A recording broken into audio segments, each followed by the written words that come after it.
What's up, loves? It's your Bruja, Princey 215, aka El Diate Ocho. God and Gaia is amazing, y'all, and I truly hope that you are living your best fucking life. And y'all see my title, right? So I'm gonna get right into this video. I got my little tea, so I will be drinking my little tea now.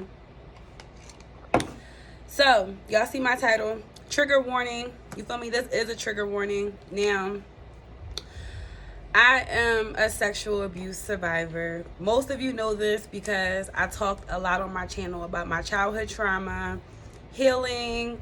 I talk about everything on my channel.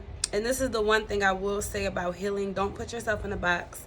I wish I had started my YouTube when I was 18, like everybody encouraged me to, but I wasn't there yet. I loved myself, but I wasn't there yet. So I'm very happy that I'm here now. So this channel is about a bit of everything. I am actually also a therapist. So yeah, I just don't feel like you should ever put yourself in a box. Don't ever put yourself in a box. Literally, y'all, like we're living in this matrix. It's a rat race. I'm not going to get off topic. Let me stay on topic, okay? Let's talk about the pet peeves of being a sexual abuse survivor. I was sexually assaulted from the time I was 3 years old until I was 13 years old. My abusers were my sperm donor, my sister's father, and other men that my egg donor brung around me. The only man who never harmed me was my stepfather, Special Ed, RIP to him. He is the cover of my single on Apple, Alpha Anthem. I forgot the name of my own song. Alpha Anthem is on Apple, and everything is linked below anyway, so if you want to check me out. But that picture is me when I was like 3 in that picture with my stepdad. He is the only man that never physically or sexually abused me. He didn't even really emotionally abuse me. I mean, we had our little like thing, but I love him. I love him so much. That's the only father figure I ever had. So anyway, I'll jump right into it. Now, I took some notes just so I can stay on topic because I clearly get off topic because I have so much in my brain. The first thing I will say, some people, it depends. Everybody's different. You feel me? Some people like to be called victims. I am a survivor. I don't consider myself a victim. I used to, though. I really used to. I used to be like, it took me a long time to heal, you guys. And I'm still growing. I'm still not done healing from stuff. But I've overcame my childhood trauma, though, tremendously. Like, it took so long. So I will tell you this. It's a journey. It doesn't just happen overnight. Even now, like, I'll get into it. So, like I said, some people like to be called a victim. And some people like to be called a survivor. It's preference. Just like with pronouns. He, she, her. Some people want to be called whatever they want to be called. Like I said, I am a survivor. I'm nobody's victim. Nobody has power over me. I fully took my power. I feel like this year I fully took my power back, and I'll get into that in another video. But I've been taking my power back all the way up until this point. I have no contact with my egg donor. It will be coming up on 2 years. No contact with her. Thank God it took so long. But so that's one thing. Victim versus survivor. That's not really my pet peeve, but okay. Actually, I'm going to get into my pet peeves, and then I'm going to get into... Well, no, I will say this. You have to understand that a lot of people who are sexually abused, everybody sees their... everybody's emotional responses, it will vary from person to person. You feel me? Not everybody will act the same. I do believe in my professional opinion, and from all the research I've done, I personally do believe that sexual abuse. So I've experienced all. I've experienced sexual abuse, verbal abuse, and physical abuse. My egg donor really used to violently attack me. She almost killed me twice. One of those times including she kicked me in my stomach when I was pregnant at 11 years old. So with that being said, I've experienced all. But out of all abuses, I will say that sexual abuse, like if you take a person and you literally only sexually abuse them, that will really destroy a lot of them. That kills them because how Freud has made Freud created the system of, you know, how children have their erogenous zones, and there's nothing wrong with that. It's normal to when you're in your oral stage, you suck on a bottle. Babies get pleasure from that. That's perfectly normal. It's perfectly normal for a 5-year-old or age appropriate for them to worry about their body parts, touch themselves. That's normal. You feel me? So when people, the reason why sexual abuse is like top tier in my opinion, and I'm sure it's some research that says it is, but I'm going to find it and I'm going to do another video on this. But my opinion is that sexual abuse is top tier because of the simple fact that you are creating a damage in someone's head that's with something that is natural. Sex is natural. So when you are a pervert, when you are a pedophile, and you touch a child, you're confusing this child. You're confusing them, and you're allowing them to grow up and not know who they are. So that's the main thing I really want to say. The responses from sexual abuse varies, but sexual abuse will really hinder a person's growth. It really will impact you as an adult. And you have two roads you can go down. Either you will go down a road of healing, or some people end up becoming drug addicts, becoming, just not living the life that they deserve to live, and it's not their fault. So a lot of y'all should have more empathy for people you see on the street. If you see somebody, what cracks me up, I'm from Philly, that's why it's 215. That's why my name's 215. But in Philly, you will see people wanting to record people while they're dipping off. You don't know what they experienced. They could have been violently raped as a baby, bro. That shit is so disgusting and deep. That shit will break you. So not everybody responds in the same way. That's hard. That shit is hard. If you've never been sexually abused, you would never understand. You wouldn't understand what that feel like, because you have a natural relationship with sex. People who were sexually abused, we don't have a natural relationship with sex. Some of us do not want to deal with no men at all. Some women absolutely cannot stand men. And I'm in the middle. This is why I'm the balanced alpha. I don't hate men. However, I can go to the deep end of a certain person may do something to me, and I just will never want them to touch me or never be around them again. So yeah, mine's is very balanced. I'm not at the state yet where I absolutely hate men, but I do not like perverted shit. That shit that's disgusting. Like, if a man does, yeah, that I'm still working on. However, like I said, some people were completely turned off by sex. My sexual abuse did not completely turn me off by sex, but like I said, I got my picks though. Like, if somebody, I've had an experience where I just could never talk to bull again, like, ever. You feel me? And that's part of the game. Like, this is part of trauma. Like, you go through things and you have to figure out how to cope, how to deal with it, and what you like and what you don't like. So that's one thing. A lot of people, now, like I said, this is about pet peeves, but I'm talking about a little bit of everything. I'll let you know when I'm saying an exact pet peeve, but I will say that dealing with sexual abuse, you will have the thoughts of like, why me? Like, why me? And you will have this thing of feeling not good enough, because this is why sexually abused women in the society, I can only imagine what our women are going through collectively, because I went through it too. And it's like, to have people like Kevin Samuels, for example, tell women when you're 30 years old, you're trash.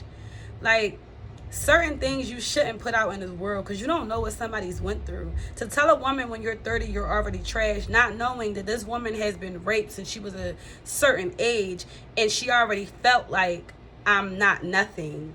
We already feel like we are just a sex object. We are just here just to sexually please somebody. That's a pet peeve. There we go. That's a pet peeve for me. It's a pet peeve for me when a lot of women, or even men who were sexually abused, might not feel good enough, but then have people outside of them tell you that you're not good enough. Like, who are you to tell somebody what they are or not? Especially if you haven't had the type of experiences they had. Trauma is a scale. Just because your daddy or mom wasn't around, but they didn't physically or assault you or anything like that, you don't know what pain is then. Yes, neglect still hurts. It's levels, don't get me wrong. But I want people to really try to put themselves in other people's shoes. If you did not have your parents in your life, but they didn't abuse you, yes, that shit hurt. But can you imagine having your parents in your life and they fucking abuse you? Both your parents? Both. Like, come on, not one, but both of them? So that's a pet peeve for me. And there's also, like I said, sexual concerns, because some people don't want to deal with men at all, or some people will be very promiscuous. And this leads me into my next pet peeve. It's a little bit of a gray area, right? When I was dating in college, I literally had someone ask me like, oh, are you a hoe? Now at this point, this person didn't know I was sexually abused. However, it's still like, to ask, and the reason why this person asked me that was because I wear crop tops, you feel me? I wear crop tops. I lost over 60 pounds. I was very overweight because of my traumatic experiences, being abused I was abused for 10 plus years, but the sexual abuse was only the 10 years, you feel me? So going through all that stuff as early as 3, I gained weight. I wasn't never supposed to have gained all that weight. So yeah, I'm very proud of my body. I'm gonna wear my body out. And I had a guy say like, oh, are you a hoe? Because like the way I dressed, and because I was dating. When I was in college, I dated. And it's like, just because a woman's dating and is very comfortable with herself does not mean she's a hoe. So for you to ask a woman that, and honestly, y'all, some of my pet peeves are from when I was in my low vibrational state. The things I heard men say was very low vibrational. Now that I attract high vibrational men and more high vibrational beings, period, in my life, people don't ask weird stuff like that. Like, you're low vibrational if you ask a woman, is she a hoe? Or it's not high vibes. You're not high vibrational at all. You are incubus or succubus. So that was a pet peeve for me. And like I said, it still ties in with the whole, oh, women are trash when they're 30. That stuff really is a pet peeve for me, just because you have no idea what it means to be a woman and to be broken down and degraded so much, and to have people look at you and tell you you're not good enough when you don't even know what I've been through. You don't know who forced me to do what. So that's a pet peeve. And this jumps right into my next pet peeve, right? Opening up to your partners, right? Now, I've dated a lot of people, but I've only been serious with like a handful. I can count on my hand, literally one hand, how many people I was serious with. And the people who I was serious with, it's a pet peeve for me is when you're getting to know someone, when you're dating them. And for me, the fact that I don't talk to my sperm donor, because of course he's in jail for what he did. He's still in jail, trying to currently get out. But my sperm donor is still in prison for what he did to me. And my egg donor, I don't talk to her. She never went to prison for all the abuse she did to me because she paid for a lawyer. You know how that go. And whatever. She was friends with cops, so whatever.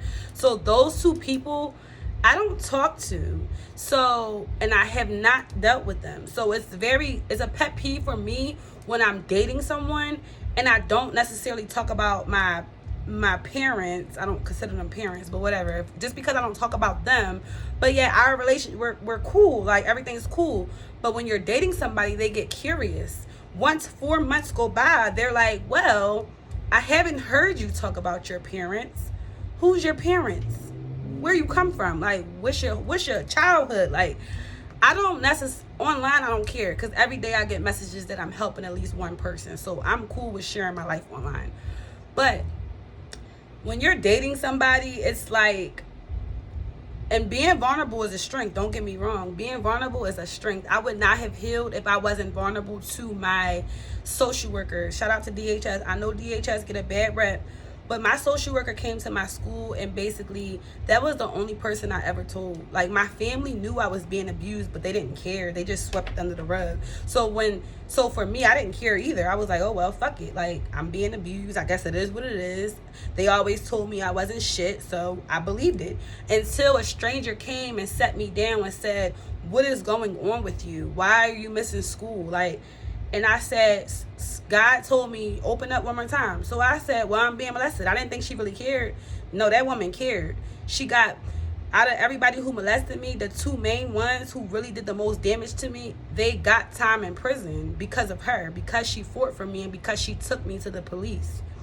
So with that being said, I think I jumped off. But with that being said, so back to my first part, like I said, when you're dating someone, you don't really just tell them about your parents. Like, what does it matter? I'm over it. But once y'all get close and you really love this person, you don't want to hide stuff. So for me, a pet peeve is when I finally open up to my partner and say, okay, well, I was sexually assaulted, I was abused, you know, I went through that, I don't talk to them. And they really be like, this is such a pet peeve for me. They'll really be like, oh my gosh, I could never imagine that. Like, I have sisters, I have kids or whatever. Like, wow, like I'm so sorry you went through that. But then they turn around and literally treat you like shit. Like, that's a pet peeve for me. And again, y'all, just to clarify, all this is when I was kind of in my low vibrational state. As of now, like, I'm single. I'm not dealing with no man who disrespects me. I know my worth now. I didn't know my worth then. But then I accepted, you know, low vibrational men. And I thought they could love me.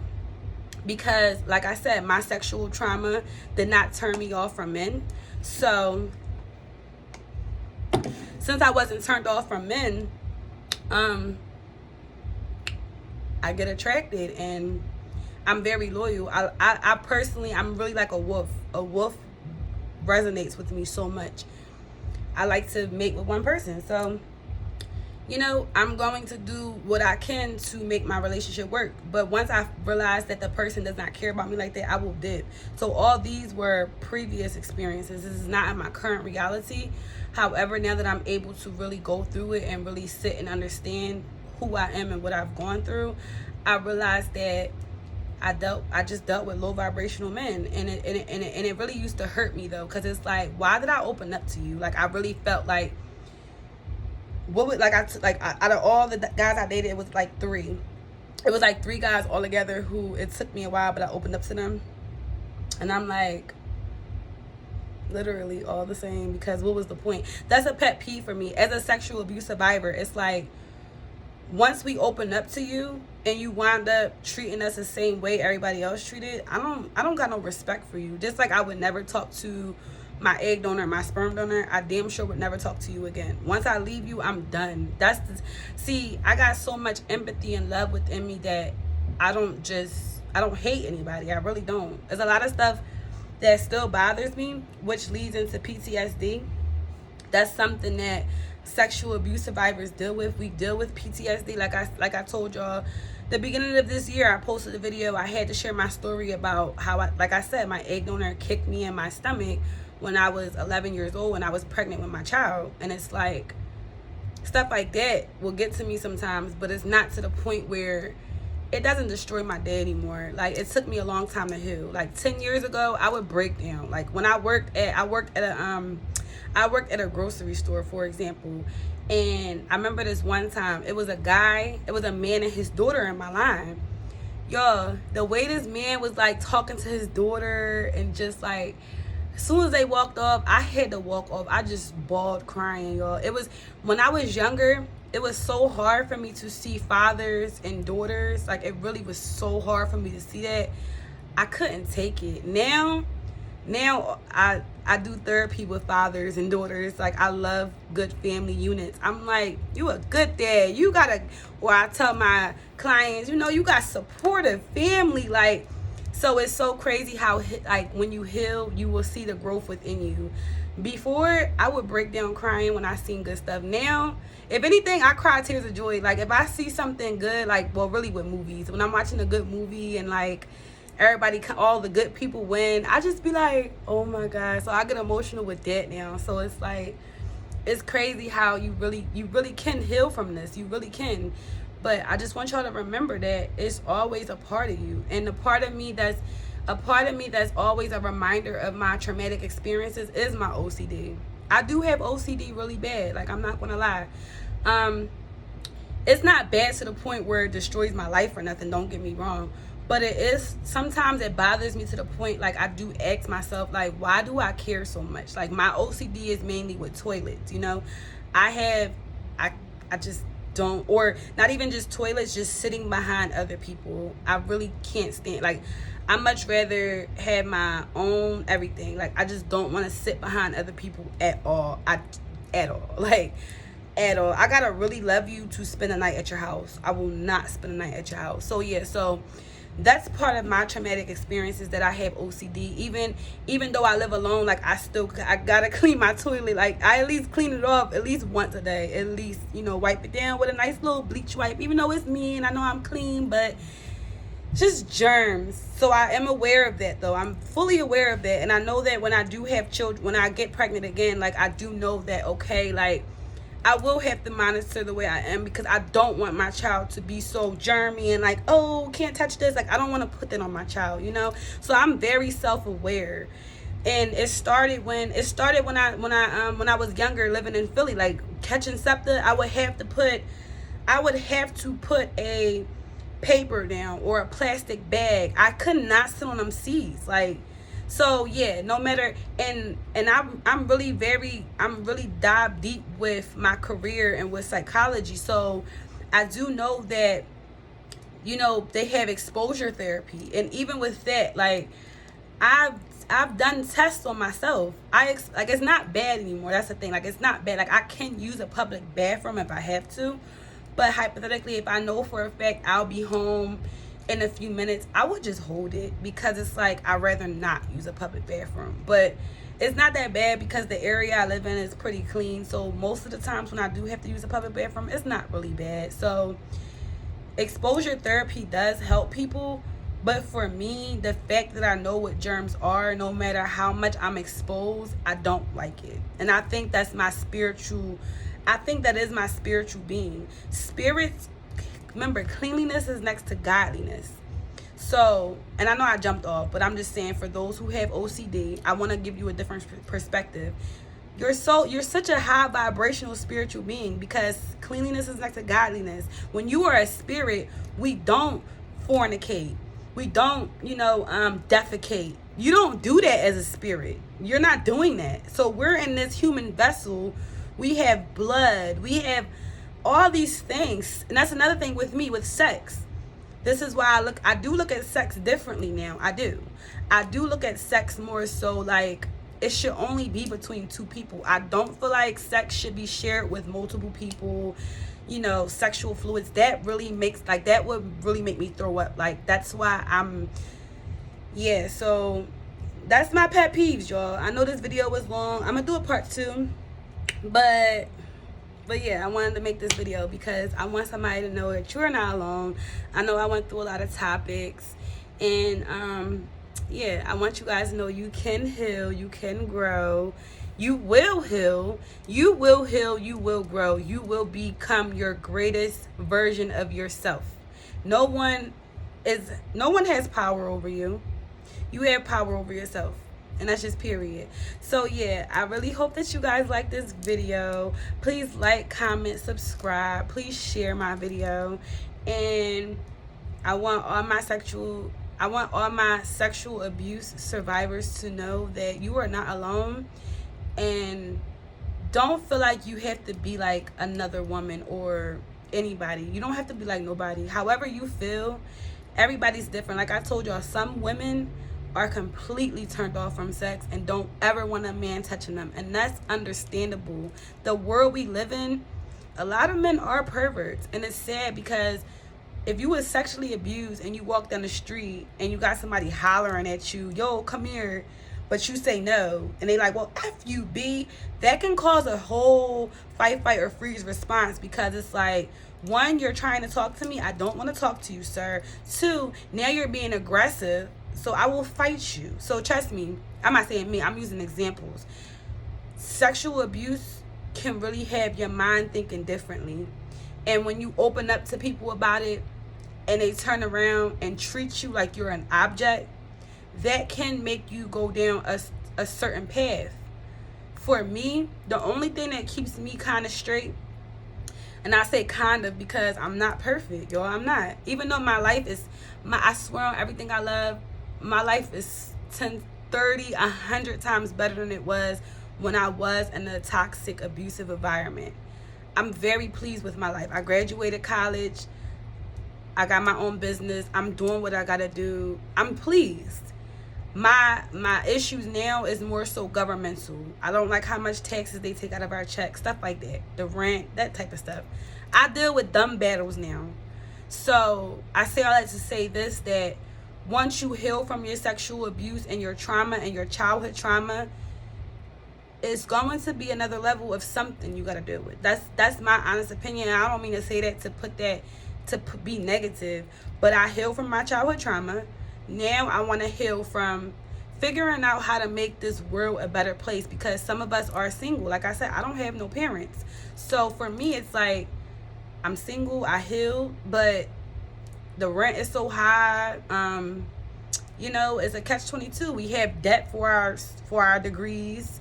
So that type of stuff I want to really make a difference with, because it's not fair. I don't believe it's fair. It's not fair. And not because it's me. I don't think it's fair for none of us. Nobody deserves to heal from a traumatic experience, better their life, but then be again robbed and raped by the government who didn't even protect us. Because in my case, and then I'm going to leave it at that. In my case, right, y'all, my second abuser who was in prison, he recently got out in October. And it's like, I had no say-so in that. No say-so. They just let him go free. But that's okay. My spirits protect me. I'm good, love. You feel me? But it's like, this government don't care. They don't care. They overcharge us, but then they also don't even give us no type of safety, or like, you have rights. Like, you have rights to say what this person did to harm you. If you kill, and I know a lot of spiritual beings believe in forgiveness, and of course I forgive, but when you are a sociopath or a psychopath, you should not be in society. The people who molested me, I wasn't their only person they molested. Them men molested kids way before me. So my fear is that they would molest. And I don't have fears, but that is a fear. That you come out of prison, what are you going to do to the next child, bro? Like, that's why I'm telling my story. This is why I'm telling my story. I'm going to tell my story because I want people to know you're not alone. And I will fight for you. We will do it together. When I went to court, I'm just ramming now. I'm going to get off. I'm going to do a part 2. But yes, I got y'all. When I went to court, my social worker went with me. I am a therapist. But I would gladly go with my client. Especially, well, if we live in the same state. If we're not in the same state, then I only can be a support through phone. But you guys, I will do a part 2 to this. I hope you guys enjoyed. Have a beautiful day, okay? Peace and blessings to you, okay?